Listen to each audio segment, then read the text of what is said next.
F1, or F1 the movie as it's being marketed, is a new movie from Joseph Kosinski, the man behind Top Gun Maverick, as well as Tron Legacy, Oblivion, Only the Brave, and is out in theaters this weekend. And I was pumped out of my mind to see this movie, and I can't wait to talk to you guys about it. Sonny Hayes, played by Brad Pitt, is dubbed the greatest that never was. A driver who was at the peak of his career at one point and could have achieved everything that he wanted to, but due to something that happened, that was cut short. Many years later, he is approached by Ruben, his friend, played by Javier Bardem, who owns Apex GP, to race for him and to hopefully win them something at Formula One. And he is going up alongside rookie Joshua Pierce, played by Damson Idris. And because he's an older racer compared to the newer blood on the racetrack, there are clashing ideologies that are there between them, and they have to overcome that in some way in order to win some races.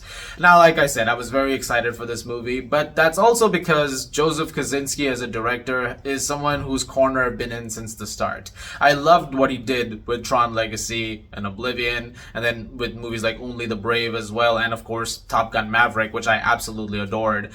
Spiderhead, which was on Netflix like pretty soon after he made Maverick, was probably his least good movie in my estimation, but there were still some things about it that I did enjoy. But going into F1, I was very excited to see what he would do with the spectacle of it, because that's something that he's excelled at quite a bit. I think as a visual storyteller, Kosinski is one of the best that we have, and he really understands how to make things feel as, tangible and real as possible. Like Top Gun Maverick, when you're watching those aerial sequences and the dogfights, they feel very, very real and very much in the moment, as practically done as they can be.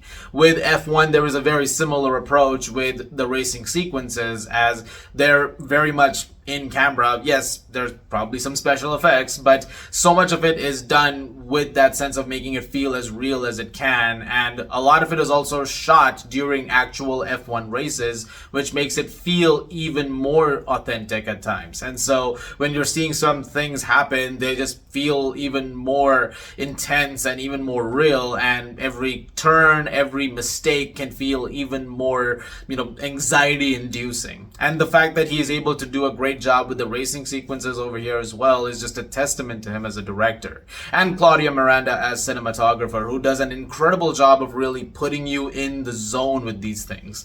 The camera is oftentimes right in the driver's seat, so you're really watching it, happen as you're there, like as the driver would see it. And these beautiful aerial shots that you get of the entire track and everything that's taking place with the audience in the stands as well. It's really great stuff. And those sequences are some of the best racing sequences in my estimation ever put to film. I saw this in IMAX, and it really does make use of that canvas very nicely. It isn't that expanded aspect ratio, so when certain moments like that are happening, which is thankfully a lot of the movie, it is as big and loud as it gets. And the sound design in those moments is really remarkable too. There's a really loud soundscape over here, as you'd expect from a Formula One movie, and every car just sounds like it's right next to your ears.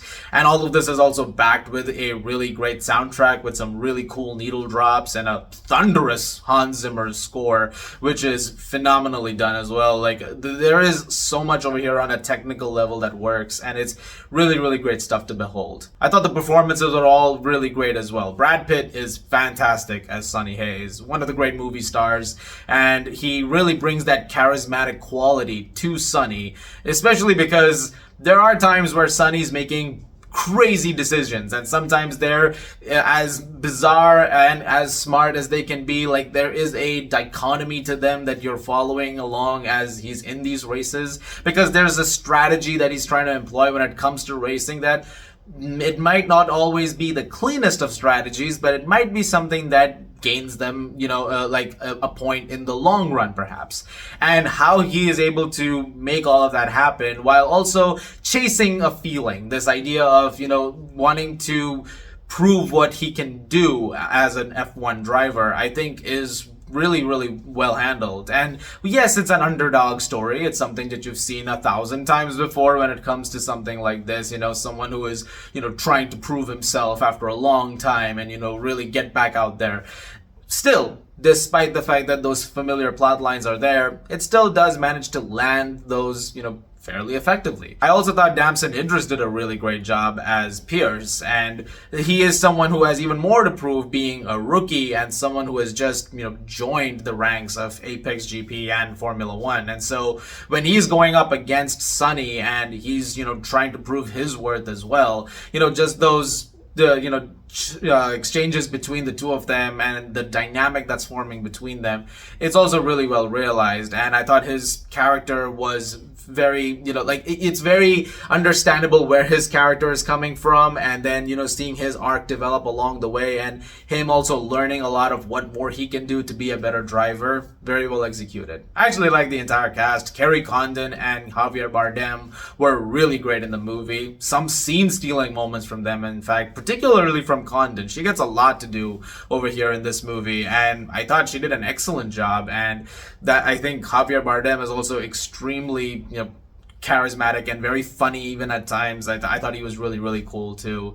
I mean, really not a bad performance from anyone in my book. And a lot of the things that I'm talking about also when it comes to, the characters and how they're realized is also a testament to the writing. It's, again, very simple when it comes to the story that it's telling and what it has to do with the dialogue. But there are moments when, again, things are very tense and things are, dialed up quite a bit, and it still manages to land every single thing that it needs to while moving at a breakneck pace. This is a 2-hour, 35-minute long movie, and it feels like minutes because it's all so fast-paced. In fact, by the time it was over, I didn't really realize it had been more than 2.5 hours. And that, again, is just a testament to what a breakneck pace that it has. Which does have one slight negative working against it, and that is sometimes because it's moving so fast, you can kind of miss out on a few more emotional beats as a result.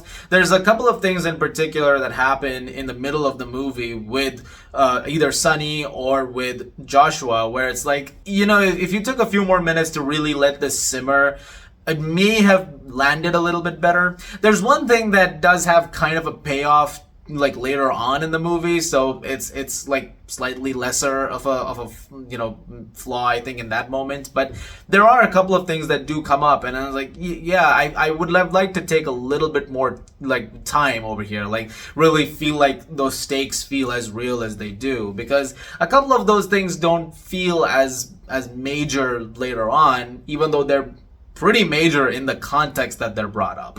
And so I feel like there could have been a little more time to make those, count a little bit. And yet, by the time the movie was coming to a close and certain, things started to happen, I was still very much swept up by a lot of that. And there is a lot of really great things that do make up for a few of those. But it is something that, it was sort of irking me as it was going on a while. I was like, maybe a little bit more over there, because otherwise I was just very happy with it overall. But what's the one thing that I kept thinking while watching this movie is how much it feels like it's made with the spirit of Tony Scott embedded into it, which is something that I really loved about Top Gun Maverick as well, because the original one was made by Tony Scott, and then Joseph Kosinski taking on the sequel, he tried to bring in as much of that spirit into the sequel as well, and it's something that made the sequel as endearing as it was. And I really, really love what they did over there, and it felt like this great love letter to Tony Scott's work. With F1, there are echoes of Tony Scott once again, especially when it comes to Days of Thunder, which also is an underdog story in that you're following Cole Trickle, Tom Cruise, and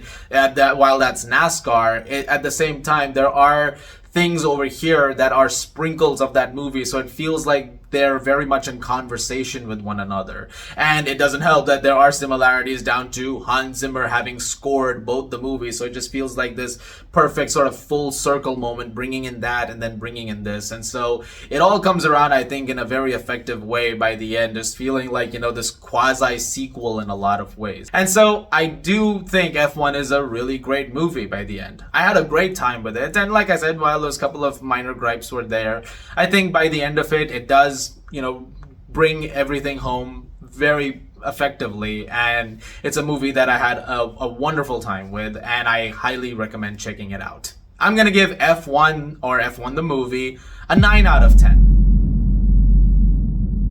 Really, really solid stuff. I don't think it's as quite as solid as Top Gun Maverick, and I feel like it's going to be inevitably compared to that movie quite a bit, and I won't be surprised if it's already being compared to that.